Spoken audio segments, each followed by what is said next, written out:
Kalau sudah naik, jangankan sholat fardu, yang sholat sunnah bisa dikejar-kejar tuh, ya kan? Baik, tapi kadang-kadang yang takis turun.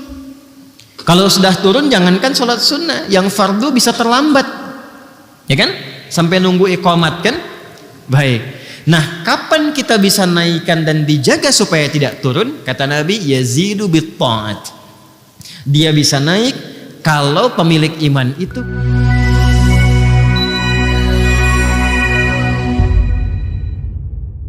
ternyata kalau imannya itu mantap, Masya Allah.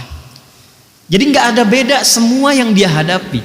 Ketika itu mendatangkan suka, dia bersyukur. Ketika dia merasakan duka pun, dia bersabar. Jadi semua dilihatnya itu serupa. Sebagai anugerah yang Allah turunkan tentang bagaimana cara menyikapinya. Itu sesuatu yang sangat indah. Al-imanu yazidu wa yantaqisu. Iman itu akan terasa kadang di level yang tinggi naik. Kalau sudah naik, jangankan sholat fardu, yang sholat sunnah bisa dikejar-kejar tuh, ya kan? Baik, tapi kadang-kadang yang takis turun. Kalau sudah turun, jangankan sholat sunnah, yang fardu bisa terlambat, ya kan?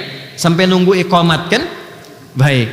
Nah, kapan kita bisa naikkan dan dijaga supaya tidak turun? Kata Nabi, yazidu bit ta'at. Dia bisa naik kalau pemilik iman itu konsisten memperbanyak ketaatan. Wujud ketaatan itu wujudnya adalah ibadah. Karena itu kalimat iman pertama dalam Al-Quran disusulkan dengan ibadah. Al-Baqarah ayat 3 yang telah kita lampaui dulu. Alladzina yu'minuna bil ghaib. Kan? Itu kalimat iman pertama kan? Orang takwa yang sejati itu yang akan mendapatkan petunjuk yang benar dari Al-Quran. Ciri pertamanya adalah dia memiliki konsistensi keimanan terhadap Allah sekalipun belum nampak dalam pandangannya. Lalu bagaimana dia menjaga konsistensi iman itu? Wa yuqimunas shalah wa mimma razaqnahum yunfiqun. Jadi kalau salatnya ditingkatkan dari yang 5 waktu, ya, subuh, zuhur, asar, maghrib, isya, mukallah, ditambah dengan sunnah rawatibnya, tahajudnya, salat mutlaknya, itu nanti akan terjadi satu dampak perubahan kepada jiwa, akan lain, dan nanti perilakunya akan beda. Kalau nggak percaya silahkan, akan terjadi perubahan pada diri kita. Nah, nanti persamaannya kata Nabi linearnya, begitu amal solehnya meningkat, imannya pun akan kuat. Dan pengertian terbaliknya, kalau amal solehnya sedang turun, berarti imannya pun sedang lemah. Paham ya? Nah, ini bagian pertama, bagaimana cara meningkatkan iman. Yang kedua, formulasinya lewat ilmu, pengetahuan.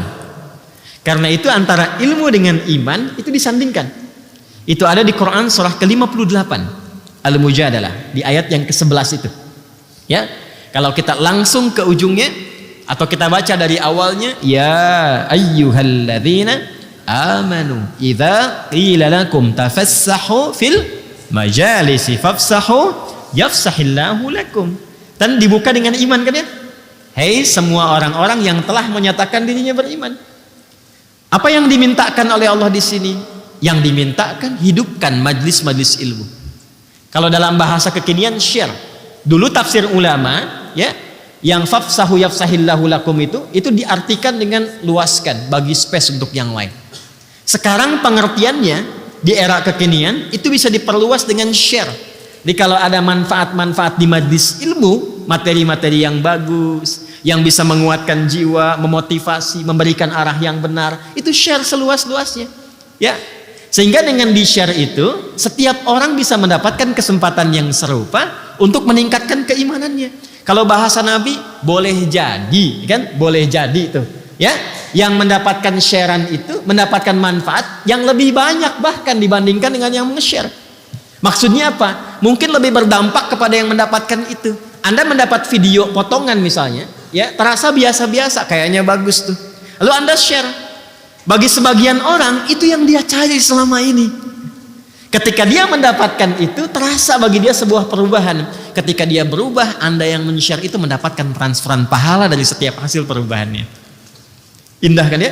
Karena itu di ujung ayatnya ditutup, yarfa'illahu alladhina amanu minkum walladzina utul ilma darajat. Jadi kalau belajar yang benar, ilmu yang benar itu secara otomatis ilmu yang telah dipelajari mampu meningkatkan iman. Ingat itu ya. Jadi itu ilmu yang diridhoi oleh Allah. Karena itu saya itu suka minta maaf sebesar-besarnya. Kalau misal dalam satu kesempatan mengajar tidak memberikan penambahan kualitas atau kuantitas keimanan, tolong saya dikoreksi ya, didoakan. Karena mungkin ada yang tidak tepat dalam cara mengajarkan itu.